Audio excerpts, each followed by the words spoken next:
From the roar of the crowd to the roar of the engine, this is Pit Pass.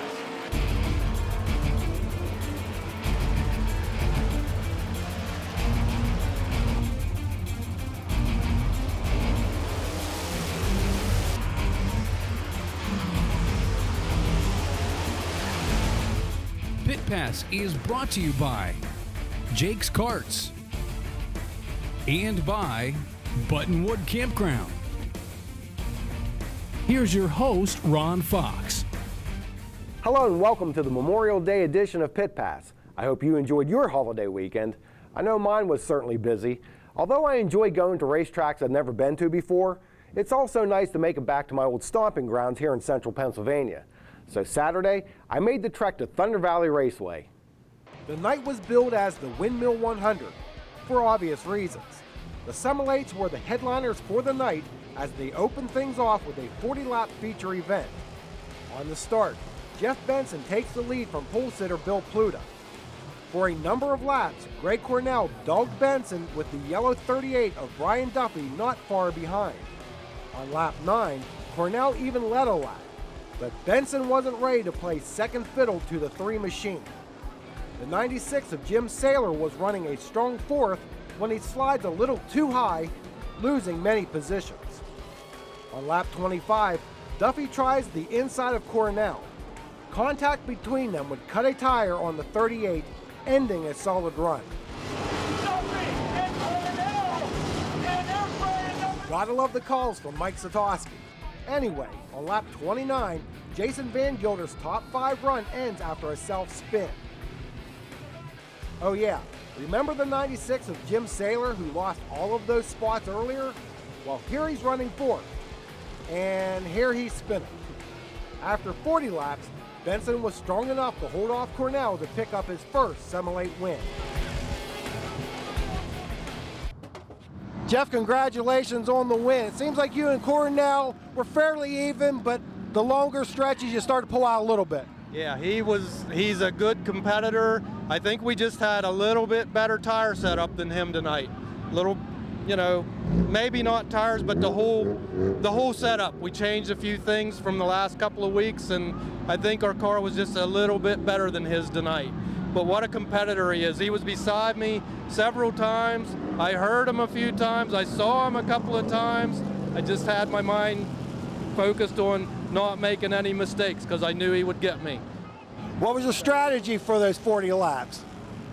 Not make any mistakes and hold my line and make him try harder to pass me either on way inside or outside. I stayed in my groove, which was the fastest part of the track, and he just couldn't get her done tonight. Do you like these extra distance races? Actually, I do. We normally in this class we run 20 laps. So tonight it was 40, and it was a thrill. I enjoyed it very much, and I want to thank Cornell also for running a good, clean race. I felt him bump me a couple of times, which is just a racing thing, but nothing intentional. And I have so much respect for him and everybody else in the class too. So very fortunate I didn't make any mistakes, and we took it the whole way to victory lane. That's the first win in this class and the first win with this new car. So we're really, really happy.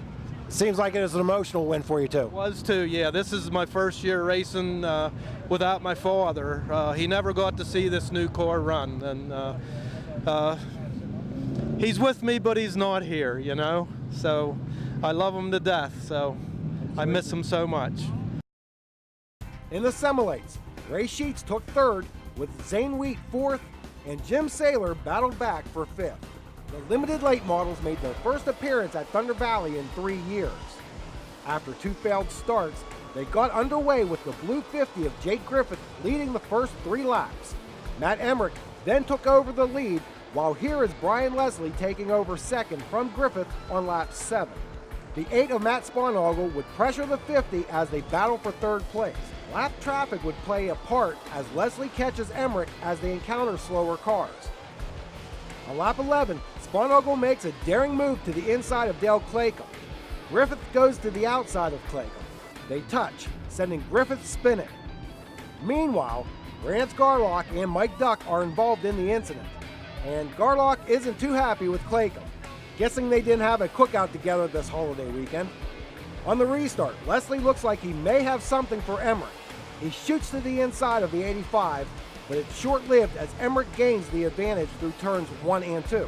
Down the stretch, Leslie held off Spanogel for the runner-up spot, while Matt Emmerich is victorious in a homecoming of sorts. Yeah. Matt, congratulations on the win. You had a couple of guys trying to get you, but you held them off. Yeah, thanks a lot. We appreciate it.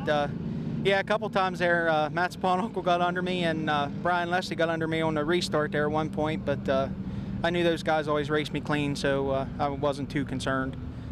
Now, they haven't run the limited lates here in 3 years. Do you wish they ran them more often? Definitely. We were really looking forward to tonight. Actually, this track is where I started racing in 1999, and this is my first win up here since 1999, so we're definitely tickled pink and definitely excited to be here. Now, what about lap traffic? You steered clear of it, but behind you, it was kind of a mess at times. It got a little hairy there at times, especially when those guys were racing side by side. You really didn't know who to follow. I just kind of stayed on the bottom. I didn't want to give the bottom groove up. That seemed to be the best way around the track tonight. So you got a night off from the Rock, and this was well worth the trip. Definitely. We're all, like I said before, tickled pink. It was a super night.